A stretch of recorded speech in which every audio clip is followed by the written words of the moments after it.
এই viral cheese কেকটা যদি কেউ ট্রাই না করে থাকো ঝটপট ট্রাই করে ফেলো, because it's super quick and super tasty. Baking এর যেহেতু ঝামেলা নেই, তাই লাগবে ফ্রিজ, ইনগ্রিডিয়েন্টস অ্যান্ড প্রসিজার।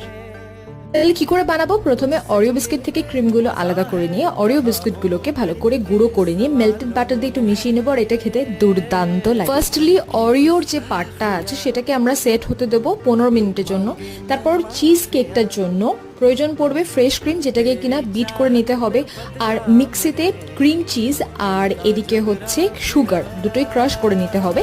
আর তারপর পুরো যে মিশ্রণটা সেটা মিশিয়ে নেব একটু কিছু অরিও বিস্কিটের ক্রাম্ব দিয়ে। তারপর আমরা সেট করে দেবো সেকেন্ড লেয়ারটা। আর থার্ড লেয়ারের জন্য আমরা ইউজ করেছিলাম ডেয়ারি মিল্ক। ডেয়ারি মিল্কের সাথে একটু ফ্রেশ ক্রিম, এই দুটো একসঙ্গে মিক্স করে ওপরের লেয়ারটা কমপ্লিট করে ফ্রিজ হতে দিতে হবে 3 থেকে 4 ঘন্টা মিনিমাম। তারপরে পেয়ে যাবে super quick super tasty Oreo cheese